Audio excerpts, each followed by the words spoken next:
So the first thing I want to do is just express my gratitude for being able to meet on the lands of the Samath and Matsqui nations.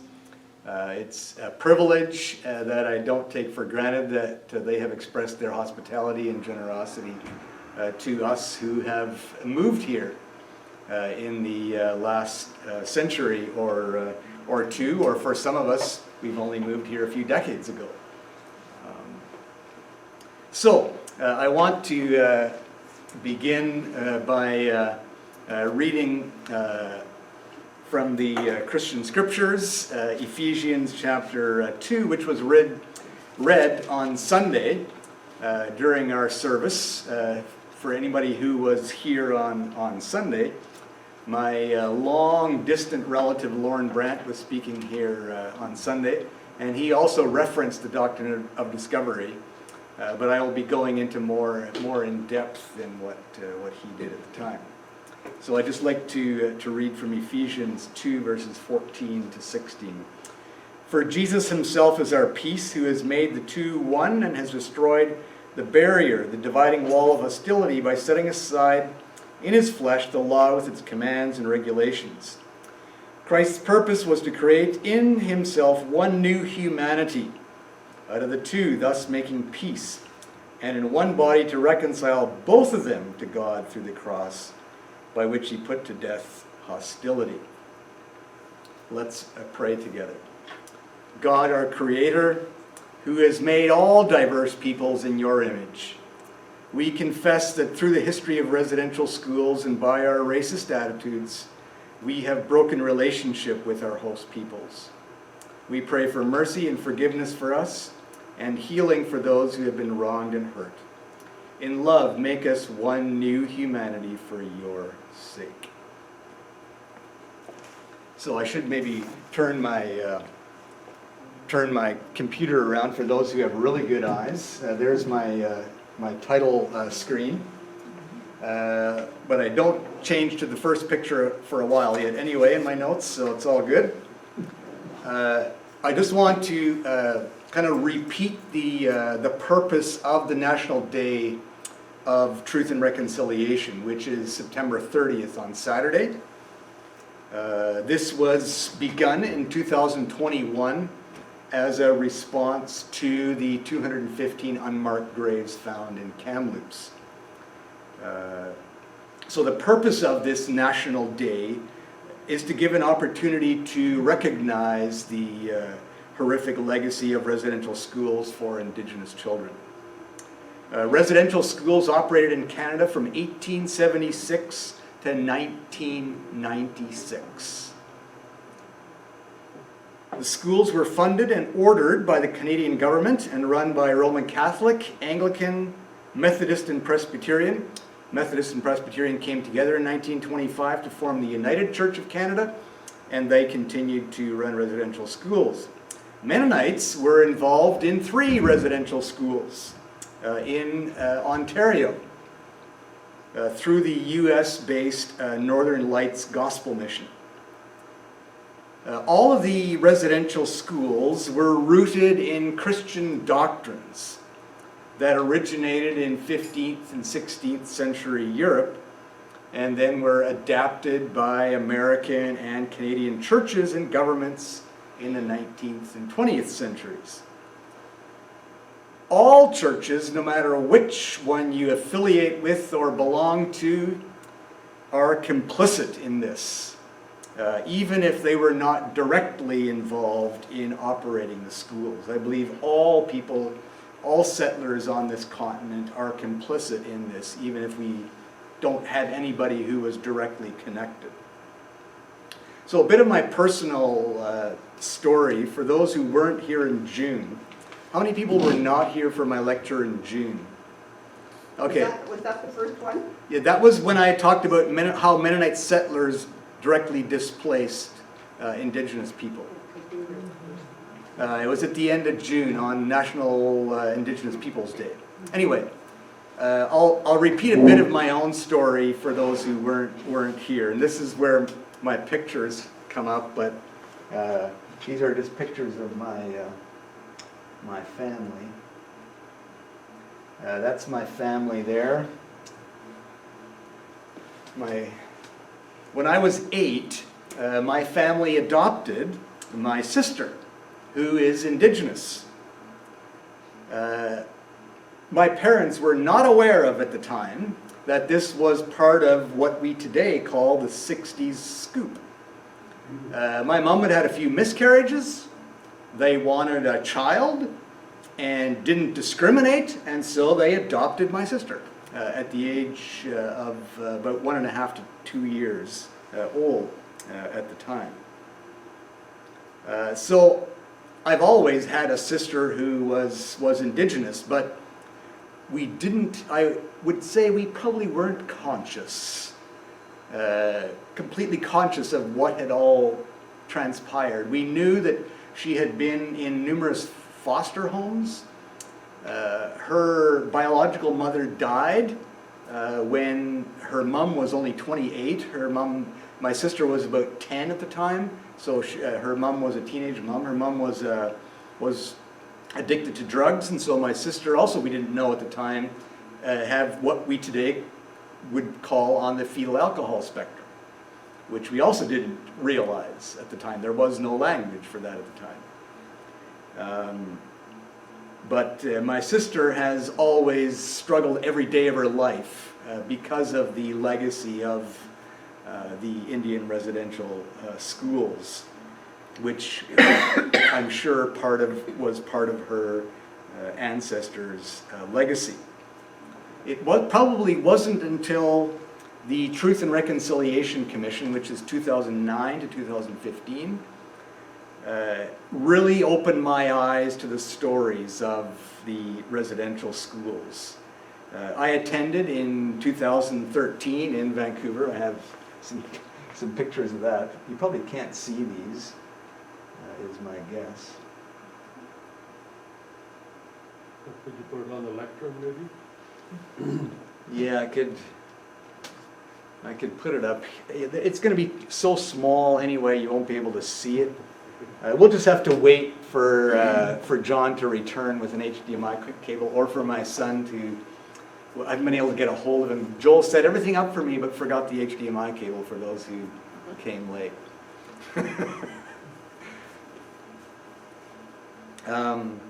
Then this past year, I had the privilege of, these are some wonderful pictures of Haida Gwaii. I had the privilege of attending Cindy, my wife, and her professional development to an Indigenous learning trip to Haida Gwaii, as well as the Kassan Cultural Center in the Hazeltons. And learned so much by immersing ourselves in these cultural tours. Then I participated with some of you this past summer. This summer was kind of full, and Bridget knows all about this because she helped plan many of these. The first one was at the end of June at MCC, and where a piece of art was unveiled. And then I got to do a bus tour with Sonny McAlsey around the valley here. He's a local Indigenous historian. And then I was also able to be part of the 100th anniversary train tour of Mennonites coming to Canada. I wasn't part of the train tour, but the last event took place at the Samath Longhouse in what's kind of known to us as Kilgard. And that also was, I felt like that was kind of a historic sort of event where the director of the museum, Richard Thiessen, who happens to be a friend of mine, was able to express our collective remorse at not being aware that settlers here in the valley had displaced Indigenous people because of the draining of the lake.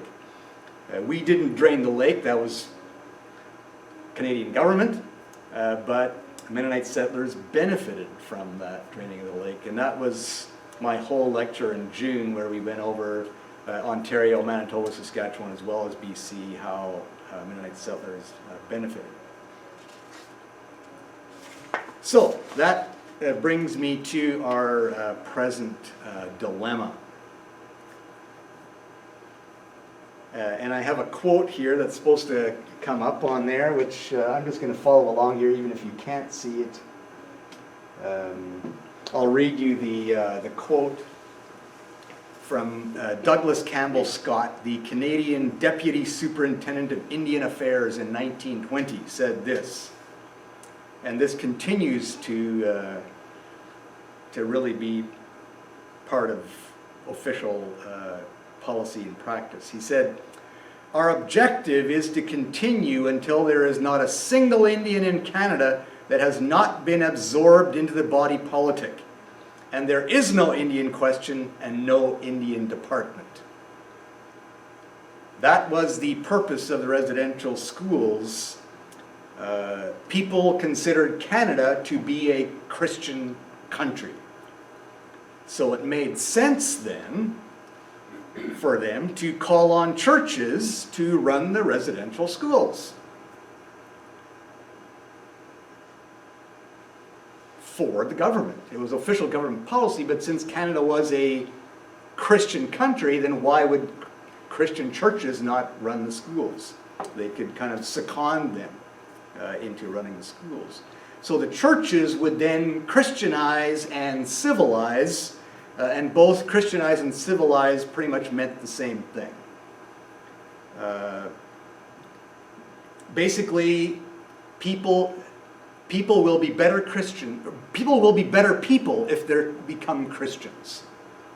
And that thinking is still with us today, with many people in our churches that we represent. That if you become a Christian, you'll be a better person, so we are going to do whatever we can to make everybody a Christian. And that is part of the residential school system, was to make Indigenous people Christians, and then they would become more civil, and so on. So basically that's still with us, even if it's not overtly so. So this idea has a much longer history in medieval Europe, and that's where my lecture today I want to go, is to look at the longer history of how we got this idea, because it goes back about 500 years. And here's the irony. One of the courses that I used to teach in college is Anabaptist history.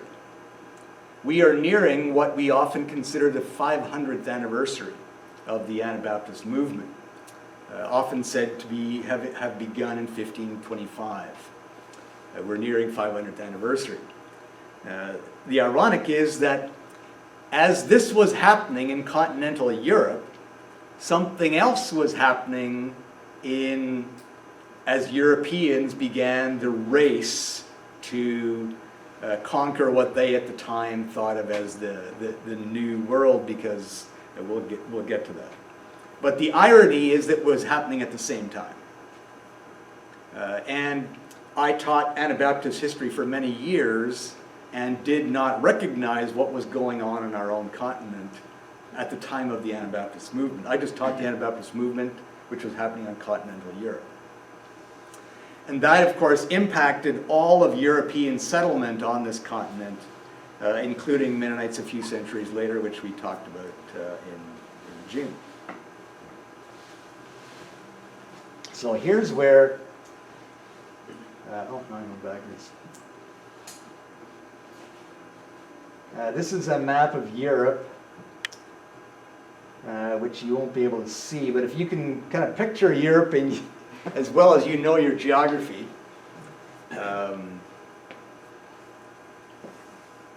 the interior of continental Europe had the least political stability in the 16th century. In a sense, it was the last vestiges of what we call the Holy Roman Empire.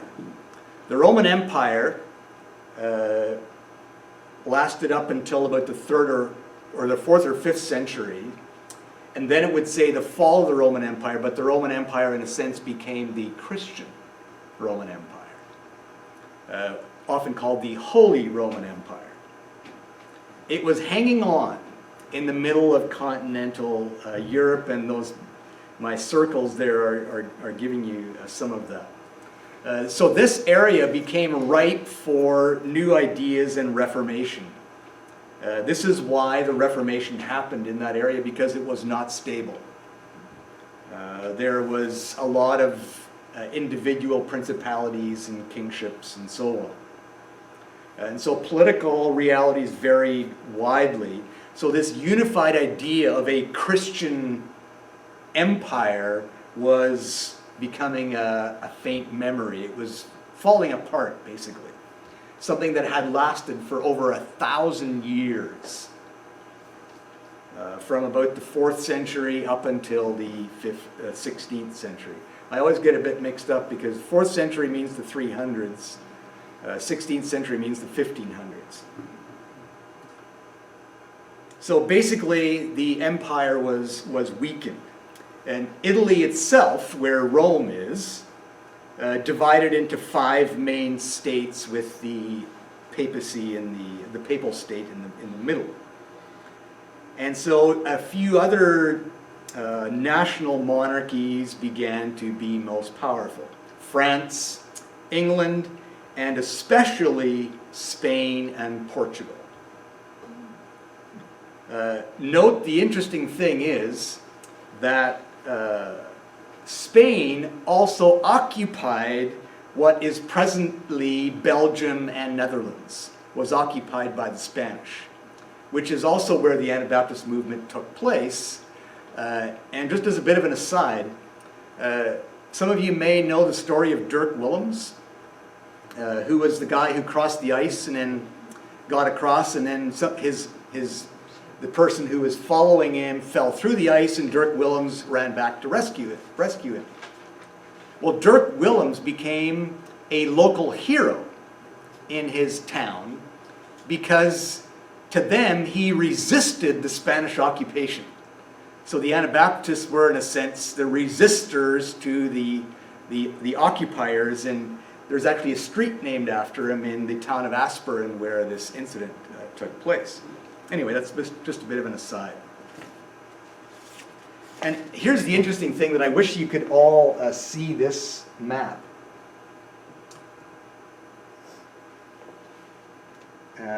Maybe I'll unplug it and you can pass it around. This is a map of the world. Spain and Portugal in 1494 divided the world between the two of them. Talk about superpowers.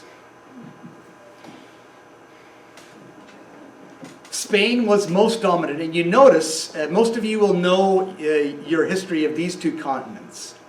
Brazil is Portuguese, right? But everything else is, Spanish is the primary language. Well, notice that line between, that is basically Brazil. And the rest is Spanish. Brazil is Portuguese, so they divided it up. So much of Africa, again, the Portuguese were strong in a number of countries. They were the colonial powers. So they basically divided the world between the 2 of them. Like today, we just like, talk about presumptuous. But this is the thinking.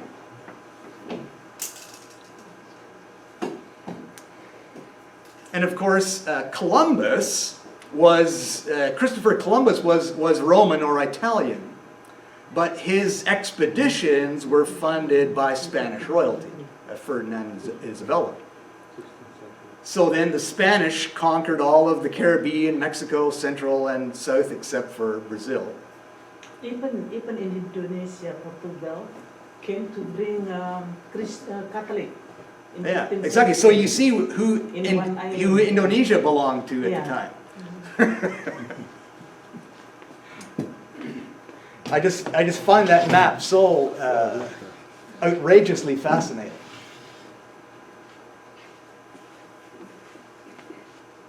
But and then Dutch colonized 350 years in Indonesia. Yes. Later on, a number of other powers came in. Yeah. The Japan, Dutch, the French, and the English.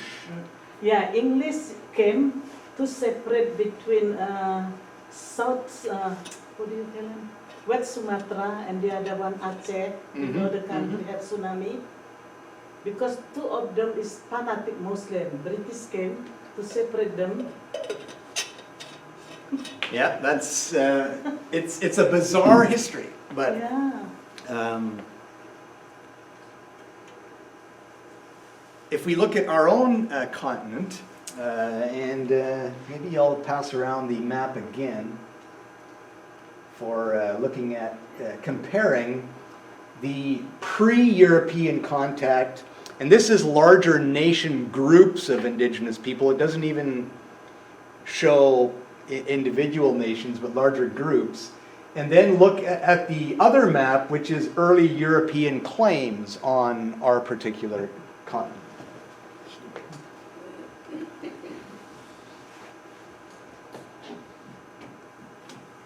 So the French had a tract along the Mississippi and Missouri rivers, Louisiana, that's why you have a French name there, and also along the St. Lawrence basin and some of the northeastern states, as well as some of the Maritimes in present-day Quebec. The British, of course, had most of the eastern coast and then the vast Hudson's Bay territories inland. And you'll notice that our present, where we live presently, was kind of unclaimed. Is unclaimed unceded? No, that's very, very different. Unceded means there's been no treaties. Treaties. And unclaimed is... Unclaimed, none of the colonial powers had claimed this yet because of the rugged terrain. The first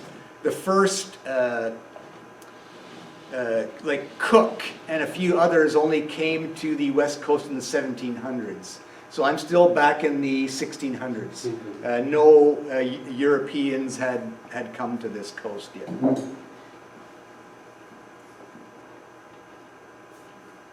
So the main motivations for colonial expansion were, of course, economic profit, through resource extraction and the spread of religion. The French and the Spanish, of course, were Catholic, and the British were Anglican as well as Protestantism. As you may already know, church and state were one and the same, just as Canada was presumed to be a Christian country. Here I have a bit of an aside on names. By the way, did you know that America is named after Amerigo Vespucci, who was an Italian explorer? I grew up thinking America was some sort of indigenous word. It's Italian. And Amerigo Vespucci never set foot on the continent. And yet both continents are named after him. And guess who named these two continents? A German cartographer who had also never set foot on these continents. But what was their link? Was there an ancestral link? This German cartographer by the name of Martin Waldseemüller in 1507 just knew of this famous explorer by the name of Amerigus Vespucci and thought, I heard that these continents exist and I'm making a map of them. I'll name them after him. It's very interesting about German. We welcome German when we came to missionaries bring the gospel in my hometown, but we accepted German before Second World War. So this is much later now. Yeah. I'm still talking about the 16th century. A German cartographer or map maker. But do you know if they ever met? The two of them? Oh, no, I don't think so. No. So you're thinking, He you had- don't know. My thinking is, he had heard about this famous Yeah. explorer. Similar, he was perhaps almost as famous as Christopher Columbus. Why? And of course, Columbus has his name all over.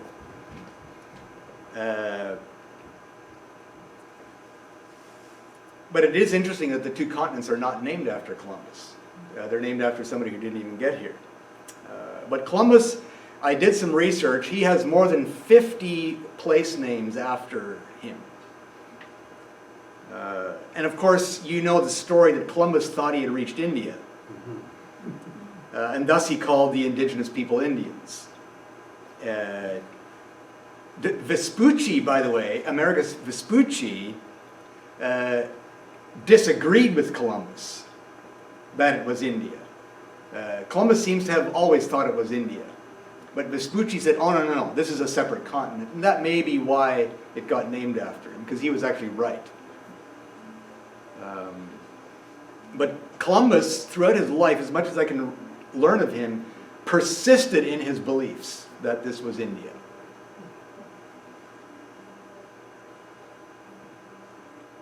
And I'll get to British Columbia a bit later.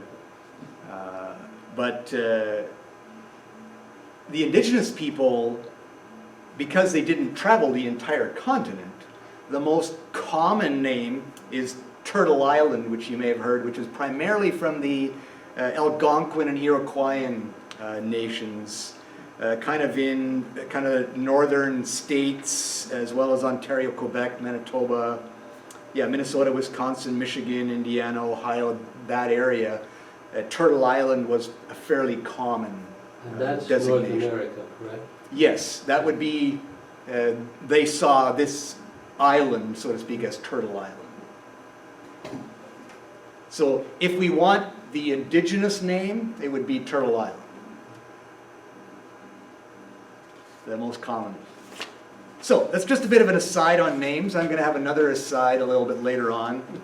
Because I'm in the 16th century. We're not moving to British Columbia yet, but I'll get there.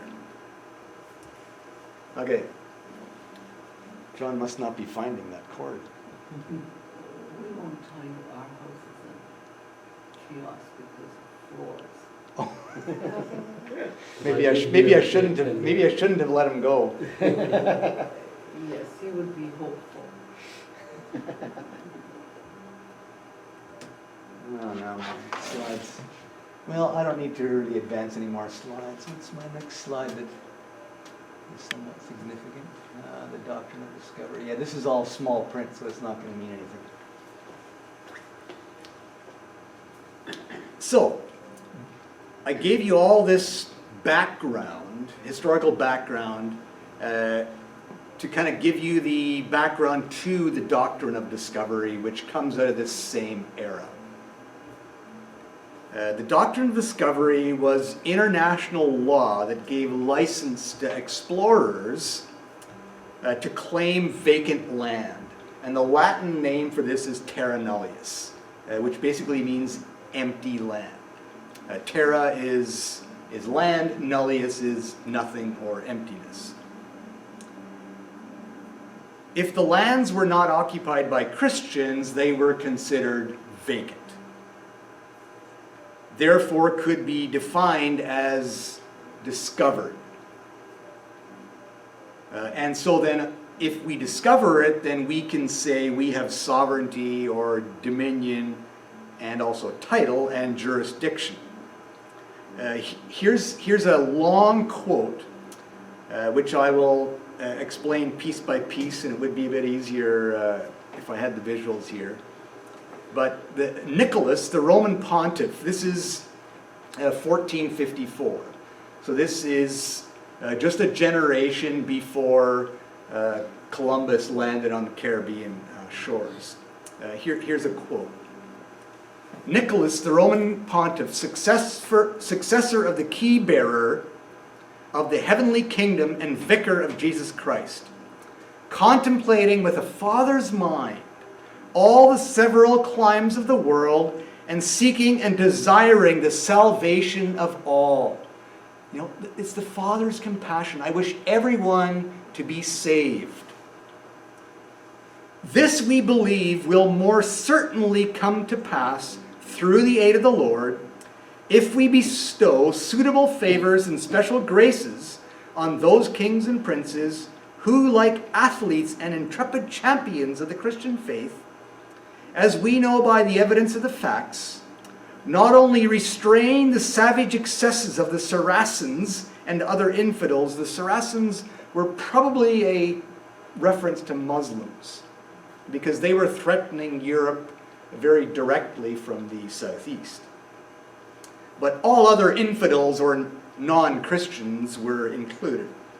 Enemies of the Christian name, but also for the defense and increase of the faith, vanquish them and their kingdoms and habitations, those situated in the remotest parts unknown to us, and subject to them their own temporal dominion, sparing no labor and expense, in order that those kings and princes, relieved of all obstacles, may be the more animated to the prosecution of so salutary and laudable a work. And here is the work explained.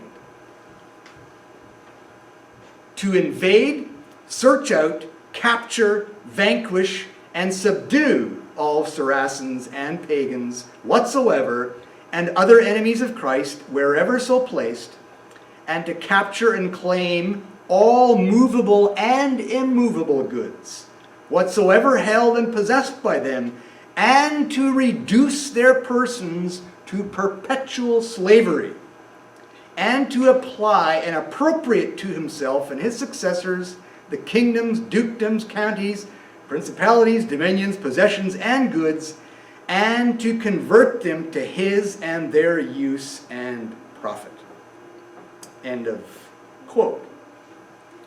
Basically, in common words, this means that the Pope, who represents all Christians, this is us. This is all European Christians. Just because we're not Catholic doesn't mean that we can absolve ourselves from this. This is all Christian history. By the way, here's one line I like to tell people who are of Northern European stock, which is probably most of us. If it wasn't for Charlemagne's method of evangelism in the 9th century, which was on the edge of a sword, he conquered all of Northern Europe, all the barbarians. That's also us, we're the barbarians. He conquered them for Christ in the 9th century.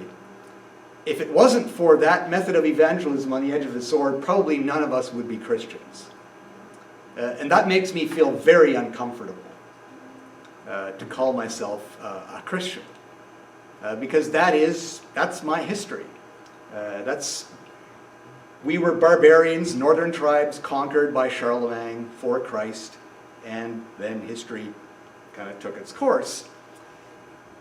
500 years later, this papal bull was then given, saying that so that Christ's name could be spread even further than Northern Europe, we now, all these explorers and conquerors are the champions of the Christian faith.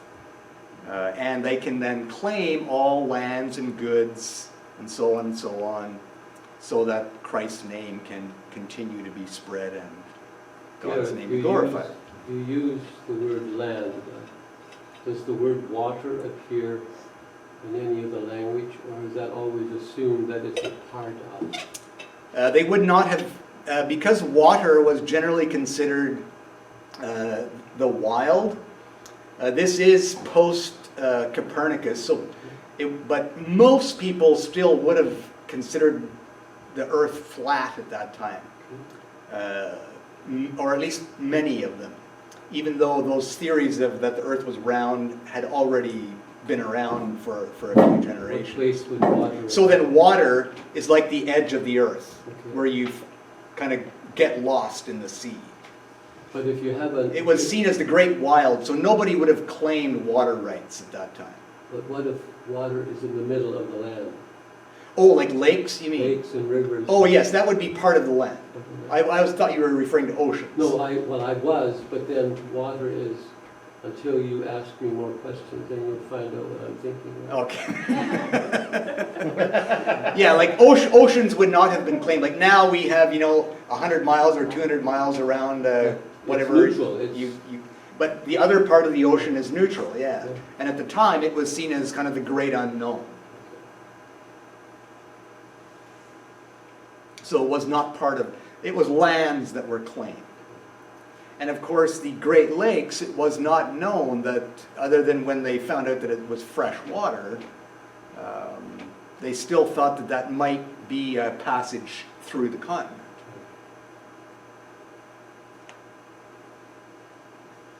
Basically, this doctrine of discovery is based on 3 biblical texts. The first one is the Great Commission. Matthew 28, and I'll read it just in case. By the way, the word Great Commission is not in the biblical text. The Great Commandment is in the biblical text. Jesus calls it, this is the commandment that wraps up all the other commandments. But Great Commission is not part. So Jesus does not say this is the Great Commission. So what's the origin Of that term, I do not know. I would guess the origin is in the Protestant missionary movement in the 18th to 19th century is my guess. The Catholic missionary movement predates the Protestant missionary movement by a couple of 100 years. Matthew 28.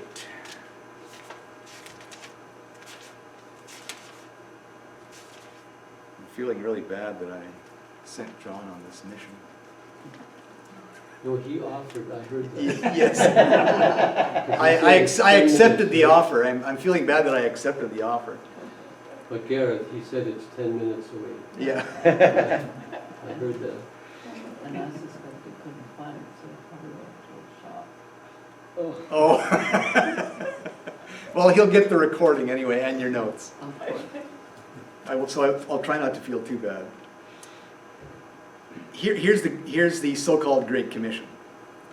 Then Jesus came to them and said, "All authority in heaven and on earth has been given to me. Therefore go and make disciples of all nations, baptizing them in the name of the Father and the Son and the Holy Spirit, teaching them to obey everything I have commanded you.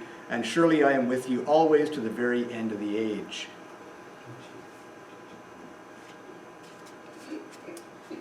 Now, we have our certain interpretations of that, which is generally based on the evangelical missionary movements in the 18th, 19th centuries, and continuing today, which I would also question our present interpretation of that, of the Great Commission.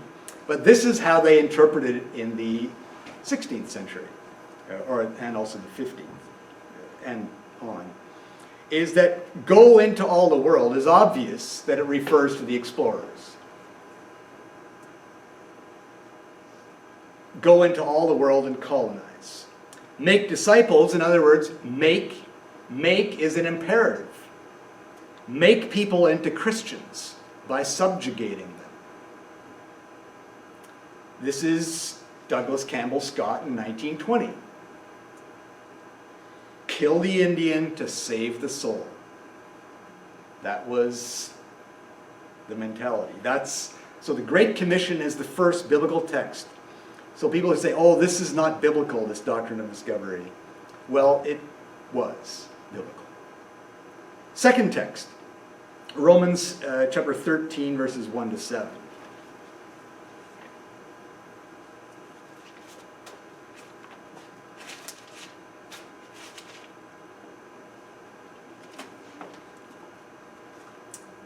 Let everyone be subject to the governing authorities, for there is no authority except that which God has established.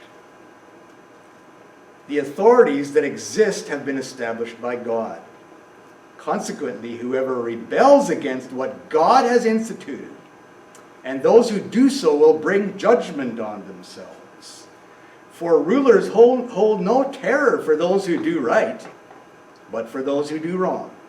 Do you want to be free from the one in authority? Then do what is right and you will be commended. For one in authority is God's servant for your good. But if you do wrong, be afraid. For rulers do not bear the sword for no reason. They are God's servants, agents of wrath to bring punishment on the wrongdoer. Therefore it is necessary to submit to the authorities, not only because of possible punishment, but also as a matter of conscience.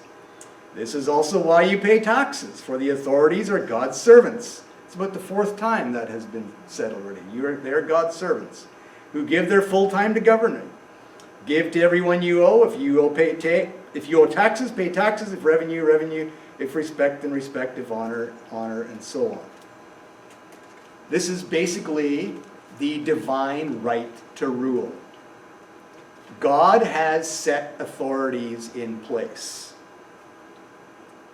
And we are those authorities. These are the kingdoms of France and Britain and Spain and Portugal and the Dutch. The divine right of kings, by the way, goes back to the 13th century. But it comes from this text in Romans 13, which wasn't really questioned until the Nazi regime in Germany. Then all of a sudden, people began to question, are we reading this text properly? Because Hitler also used this text.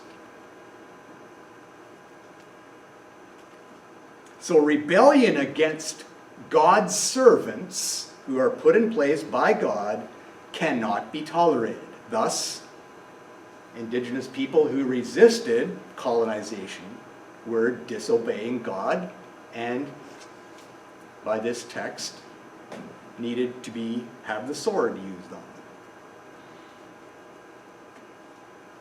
One more scripture text, and then I'll pause for a bit for a bit of discussion. So a third text comes from the Old Testament, Deuteronomy chapter 20.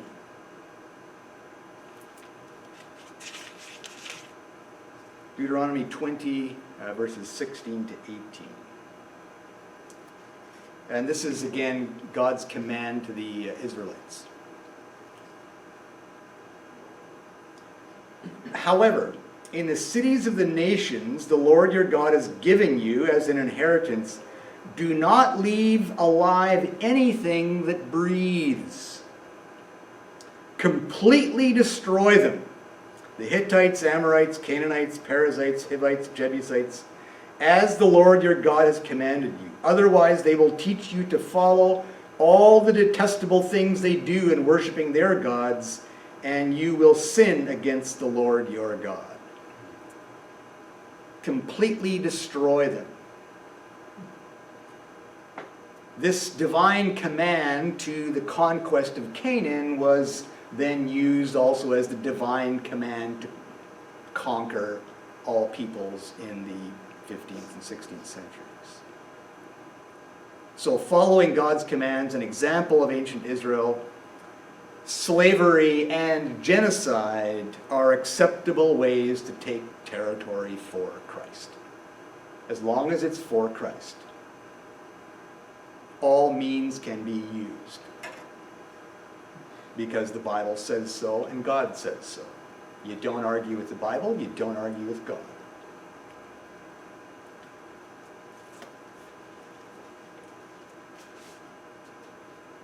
And Tim is shaking his head. Good. And this is what we believe. Yes, it is. Even though we have, I would say, officially, we don't, I hope we don't, this kind of thinking I still believe impacts us.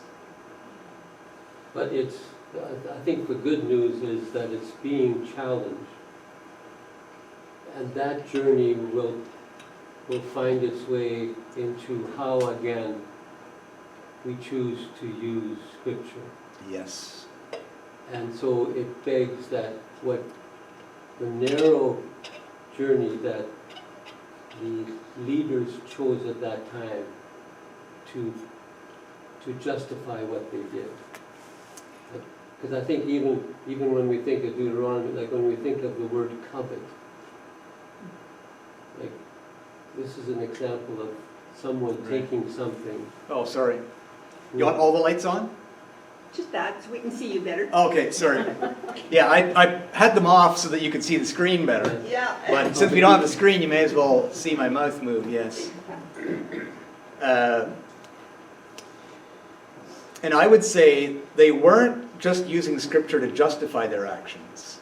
They believed that Scripture was commanding them to do this. True, but it's still selective. It's like there's no harmony in that journey. It's not by the Anabaptists. If we think of the other side of what was happening there was another journey taking place on Yes, what would Scripture do if you listen to it. yes. Which is why I always say we need to have a little bit of what I call historical humility Yeah. when we read the Bible.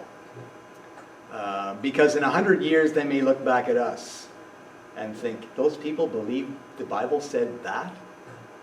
And how different are they to the ones that started this whole journey? Exactly. Exactly my point.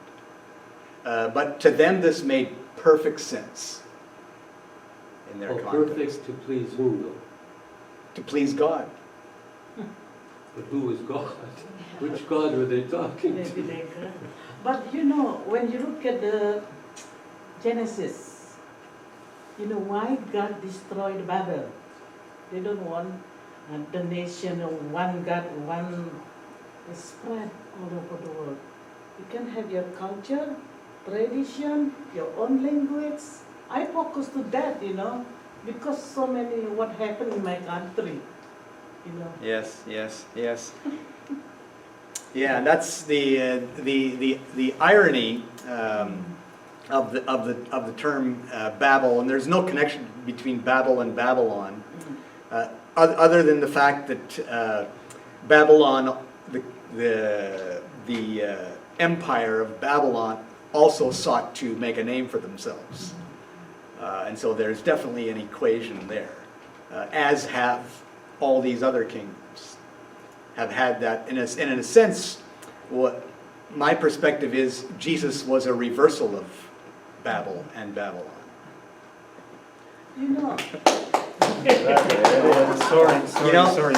I feel like David did when one of his men went into the army and got a loaf of bread, and he just poured out the water in the bread and said, "I can't use this. This is now holy."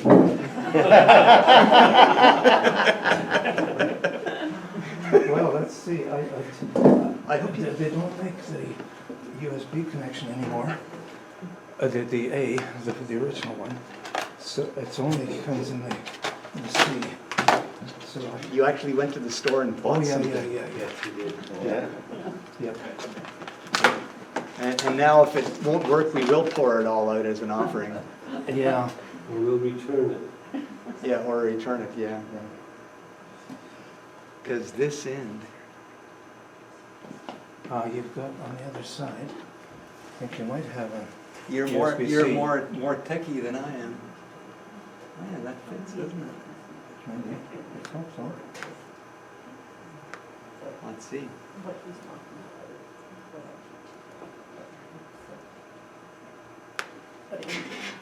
Oops, maybe not. Maybe it doesn't fit.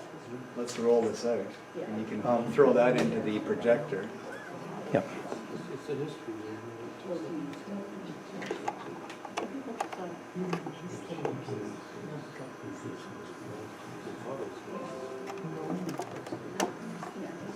USB device functionality might be limited.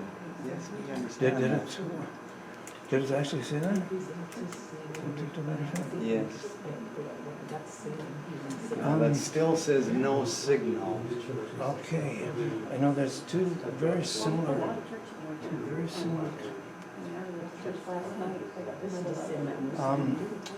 Have you got a port display or anything? Which ports you have? I am a Luddite, so where would I find? Sure, I'm an Apple guy. Wait, okay, just a second.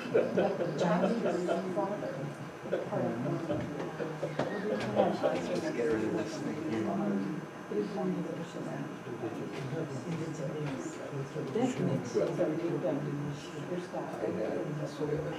I used to know. Said to me that there's somebody trying to do an ad, and they need some sheets for this, one to be able to get to it. So I texted back to her, said, yeah, you know, if they can use my sheet, might be interested. So I got a number to call, and I called this person, and he said, why don't you give me picture of your sheet, send them to me. And up here I don't know. is the media. I went up and took some pictures, Show. and then I fiddled with my phone for half an hour. And I think I sent them, but I don't know if I did. Where was it? So, that's how savvy I am.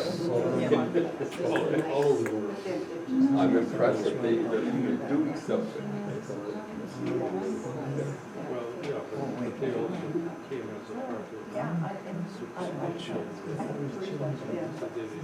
Sorry. Yeah. Well, that's not my phone. Slideshow, that doesn't. It's just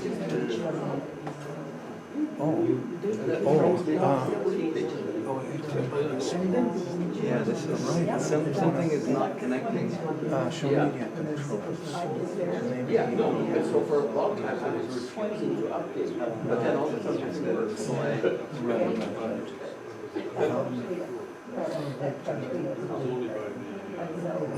Sorry, yeah. sorry about that. Thank you so much. You work too hard. No. Yeah.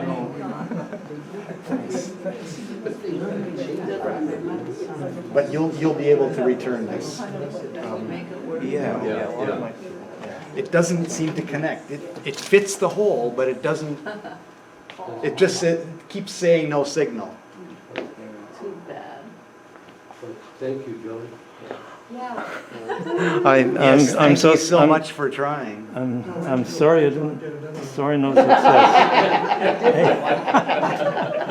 What? Take the computer with you. Take the Yeah, laptop with you. it might be a double HDMI on both ends, perhaps. Because I have an HDMI here. Oh man. Yeah. Because there's an HDMI hole here too, but that doesn't do us any good now. No. I could reach. London Drugs has those. We're almost done. $150, but yeah. Okay, sorry. Turn them on. If you don't turn them on in the right order, sometimes they won't connect. So I should turn off my slideshow, you think? Yes. No, like, The computer. turn off your laptop and then bring it back on it. Oh, I see. Okay, I'll try that. Yeah. I can't remember if it's the projector first and then the laptop or if it's the laptop. Yeah. I'll go restart. Okay, and I'll switch this off as well. Hold your right finger up in the air while you put the left and choose left. Yeah. Are you sure to power off? No, not sure at all. Communicating now. No. Yeah, let him do the computer off first. And Okay. leave the projector on, Okay. and then try to bring them. Yeah, I'm restarting it. Yeah, It just takes a minute or two to Yeah. restart. let's see if that can. We're still breathing, Gareth. What happened with my phone, my computer, it doesn't respond, so I keep punching out something. And then by the I just time can't remember, I haven't used Kathy the comes and projector she in a long wrecked time, so I everything. can't remember which one there is in order, that one that's supposed to be turned on before the other one. Don't know if I got it in the right order. We'll see if that I works. like that concept. It doesn't. No, it's still not picking it up. Yeah, it's still not picking it up. So, should we try switching this off? Yeah, try turning that off and turning it back on. Are you sure? Okay, this time I'm sure. Yeah, yeah. Okay, so I'll count to 10. 30 seconds and then turn it back on. Okay. So even counting to 10 isn't long enough. Well, they always say there's like an electronic retainment of a Yeah, connection. yeah. And you're supposed to wait 30 seconds. 30 seconds, okay.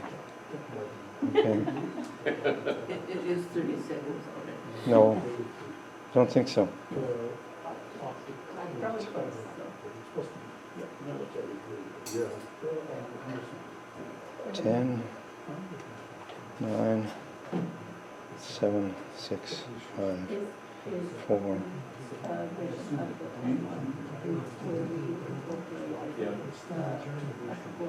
Okay. Okay, let's try switching it on.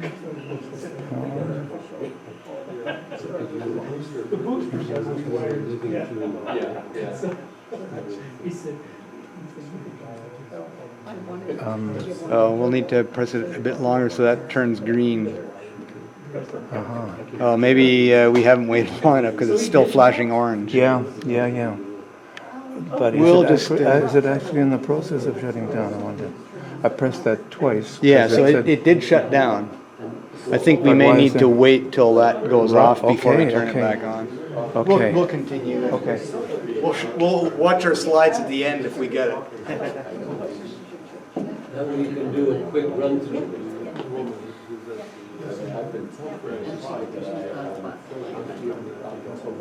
So basically, we'll come back here. We do want to finish by no later than 8:30.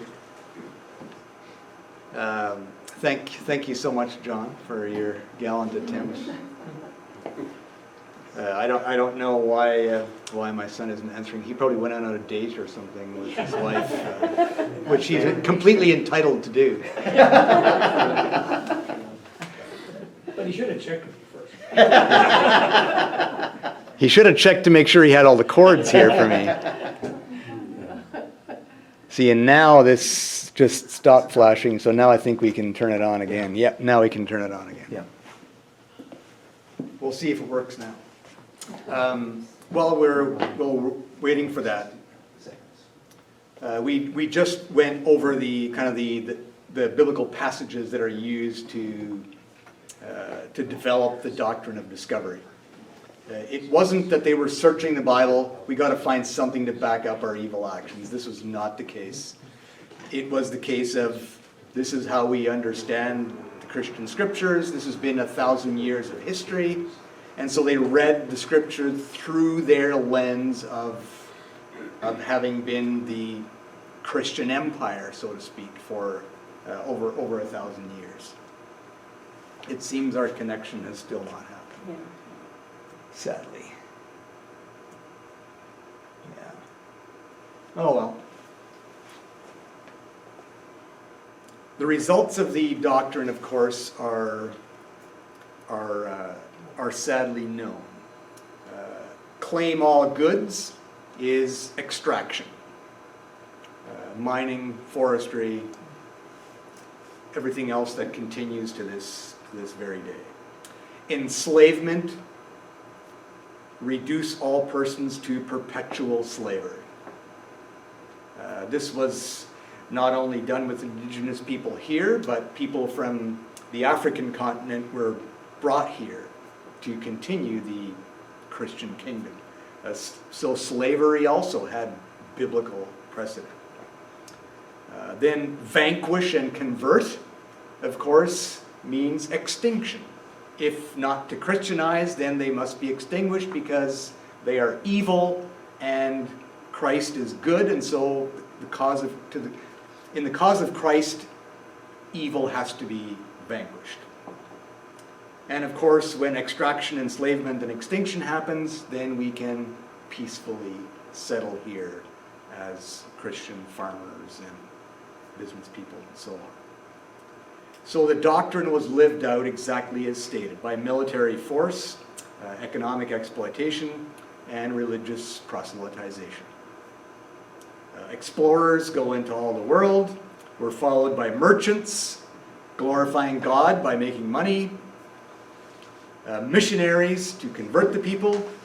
The military and the police were there to protect the former ones, the explorers and the merchants and the missionaries, and to, of course, as Romans 13 said, to subjugate those who were rebellious, as Romans 13 stated.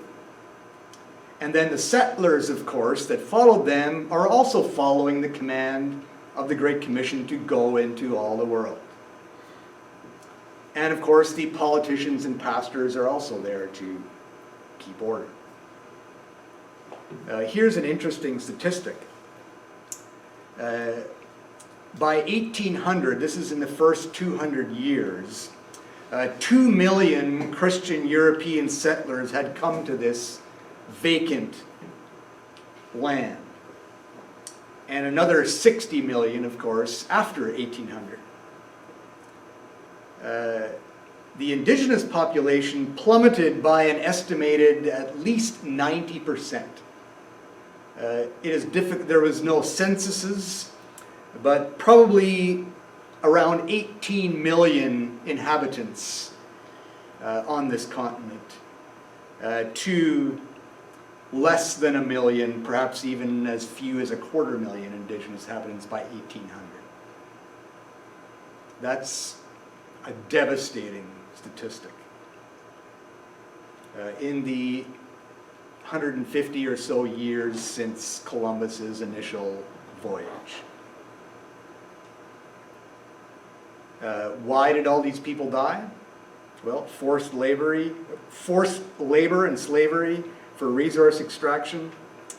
And of course, I would call this the first large-scale act of genocide in the modern era. I think cultural genocide, which has become acceptable, is far too tame a term. It was genocide in the name of Christ. So also partly due to all the diseases brought, that they were not, that they didn't have. Exactly. No resistance to any of the diseases. Many reasons. I'm not listing all the reasons here, but it was a complete devastation of the indigenous population.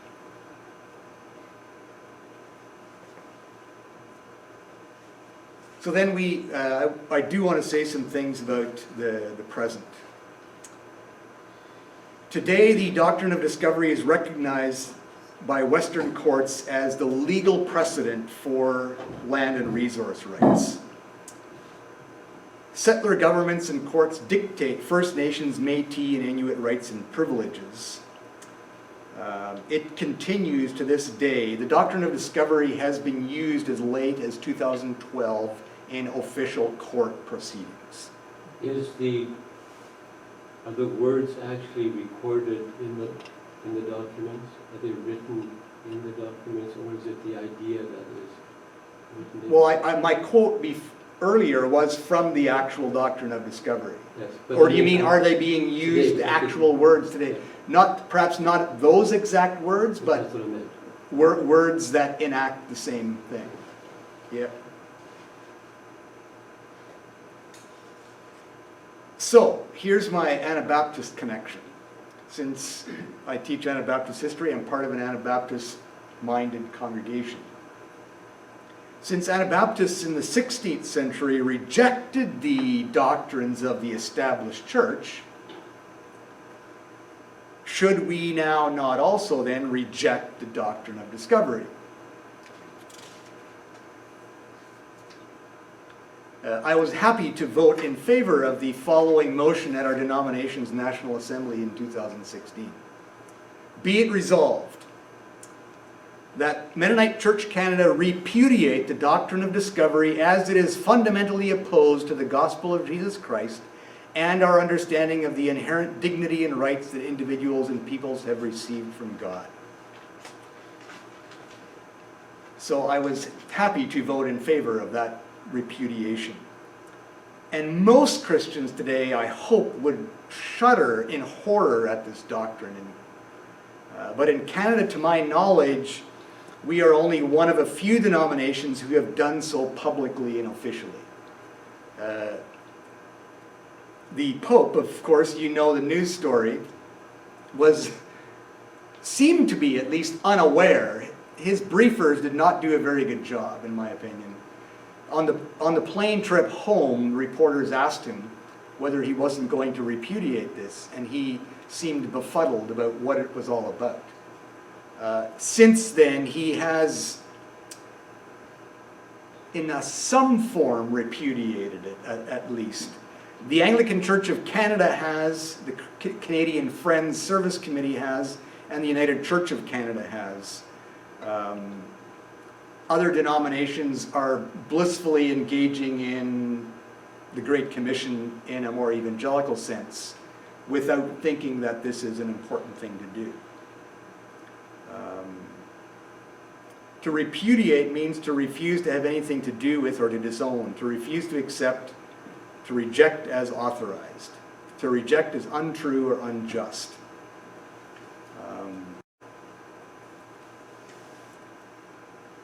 This is why I'm sad when our congregation had members leaving because we wanted to do a land acknowledgement. To me, a land acknowledgement is only the scraping the surface of what it means to repudiate this doctrine. And there's many other things that could be included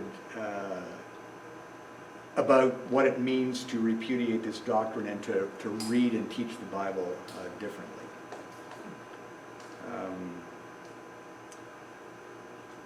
For me, one little thing was, and I was affirmed in this summer when we did the tour of all the place names in the valley, is that I refuse to call this big river here the Fraser.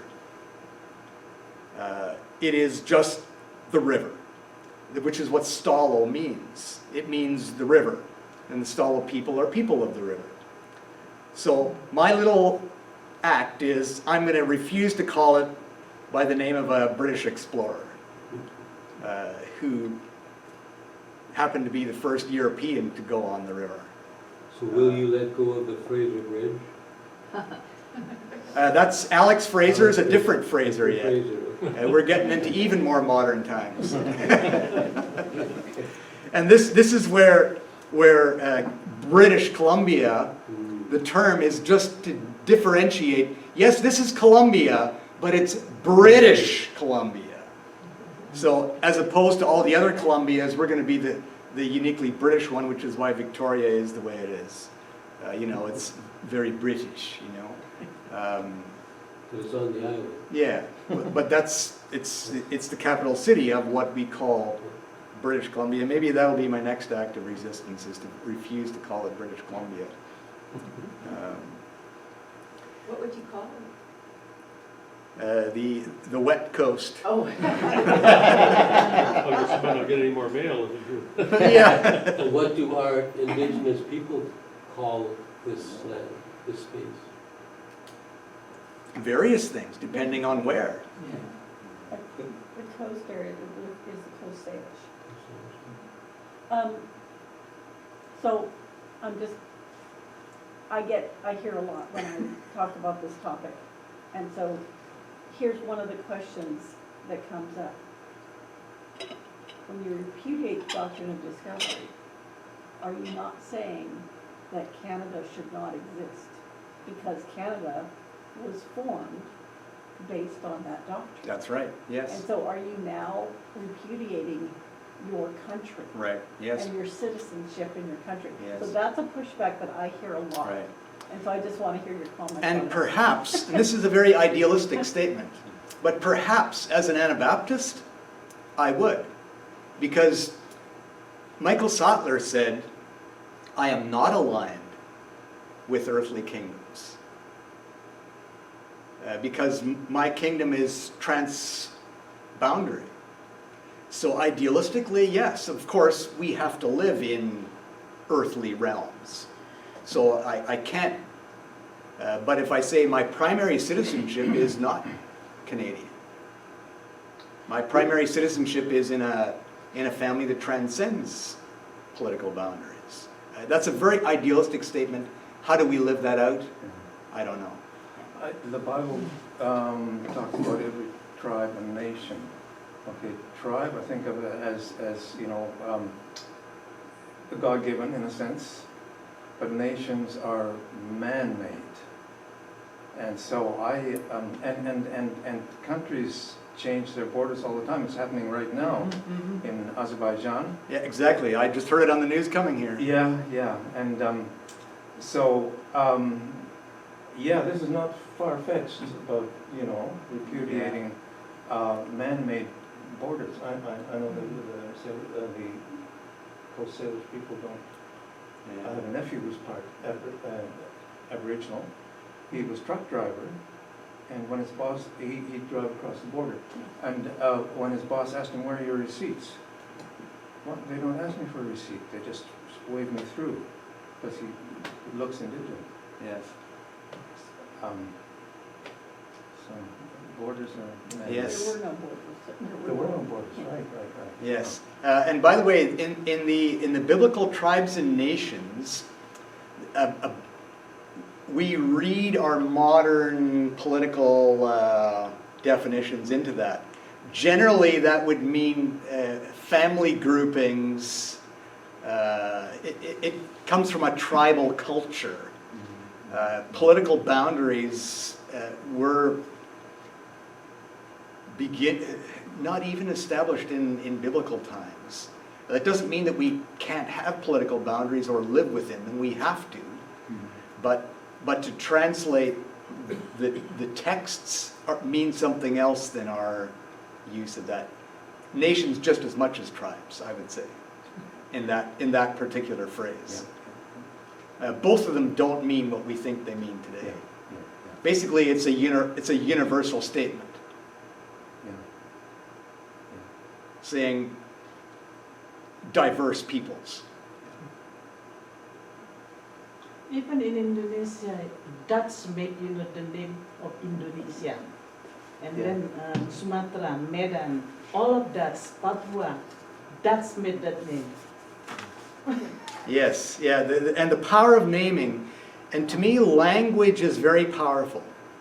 So part of our mission is to change our language. So how would we integrate the term Turtle Island into our journey? By using it more often, Or rather than talking about. If you noticed in my presentation, I kept referring to our continent. it's our, As in, this is the continent we live in, without naming it at all. with no boundaries. To me, that's a way of being generic. So no boundaries. I don't like to use the term North America because of the history of the name. So I just use our landmass or our continent. Turtle Island might be a better way to name it. But have the indigenous people expanded Turtle Island? Like, was it always this island, or are they interested in going beyond? That you'd have to talk to an indigenous person. I couldn't answer for them. What would you say, Bridget? Yeah, I'm not sure I can answer for them either, but I would say, I mean, not all indigenous people use the term Turtle Island, but, you know, it's a name that came a lot from their origin stories, right? You know, we have our Adam and Eve, and they have a different origin story about a landmass being formed on the back of the turtle. So it kind of originates from there, but again, they have different origin stories depending on where they are, so. Yeah, the origin stories here don't have a turtle. No, they Because my don't. idea is reversing the story, is if we, the settlers, took their land, now it's time for them to take it all back. But I'm very, I want to say that is not something, I mean, there are indigenous people who say we would welcome a gift of land from you. Sure. But I've heard more than one say multiple times we would never take your land from you, because that's what was done to us. So why in the world, and we suffered from that, why would we turn around and do that, harm somebody else the way we were harmed? Right. And so that's not something that they want Canada, they want Crown land to be given to them, certainly. Or they would say, you know, it would be great if instead of, like for churches who don't have to pay taxes, could they pay a tax to the indigenous people of this land instead?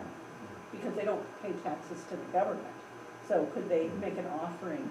Or could they, if at some point decide not to have a church anymore, could they then leave the land to that community? Like if the church decided to close its doors and not exist, could they leave their land and the community? What tends to happen is we sell it, get lots of money for it, and then, you know, divide that up or make that available to other churches. But one of the things that with the sale of that property, you know, there was at the AGM a few years before COVID. I can't remember which AGM, but anyway, there was a motion passed that 10% go to Indigenous relations work.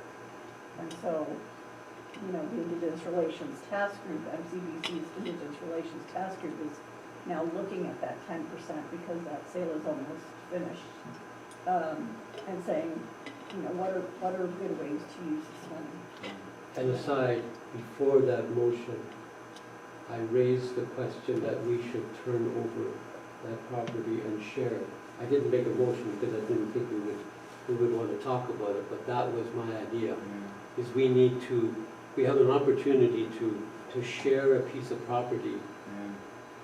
Well, MCC just got 230 million, MCC just got 230 million worth of property, Yes. so MCC may have some decisions to make there too.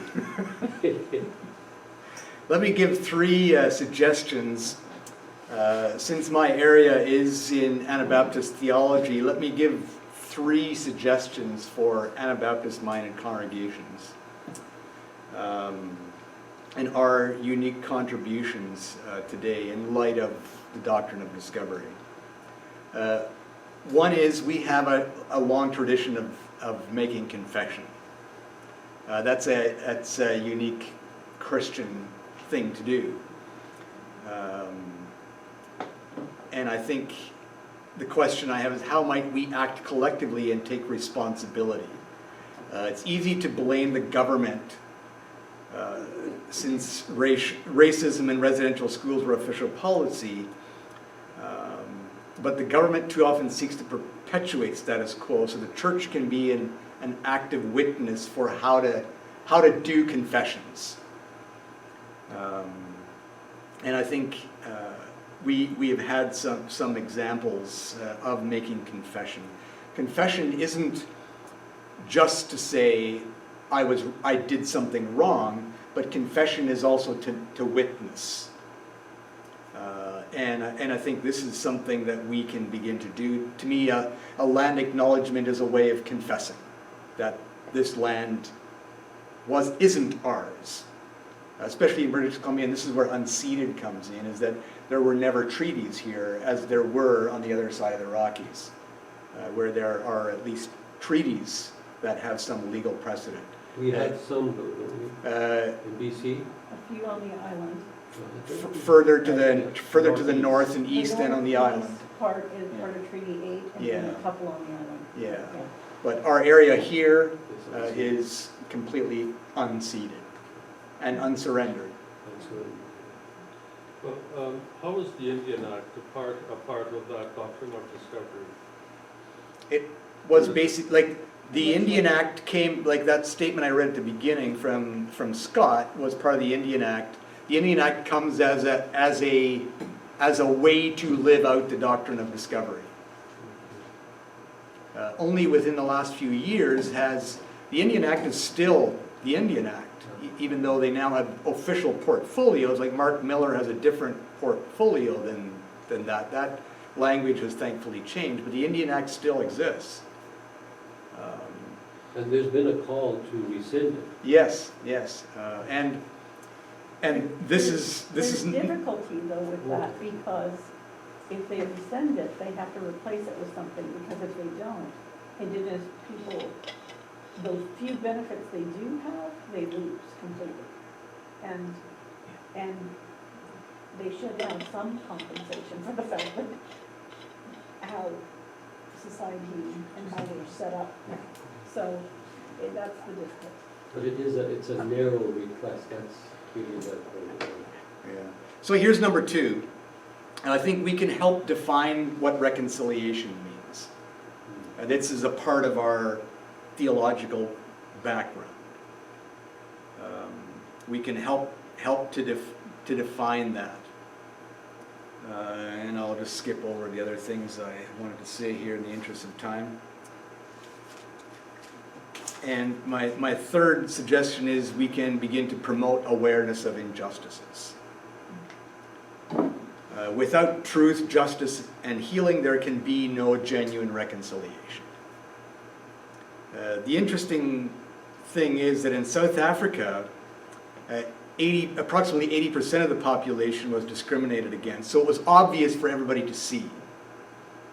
In Canada, it's only 5% of the population, and often on remote reserves, so the injustices can be more easily hidden than in a country like South Africa, which everybody flocked to condemn. But it's much less seen, and that, I think, is a contribution of the church, is we can help things to be seen. This is not my primary area of expertise or teaching, but I feel compelled that this is something I can do.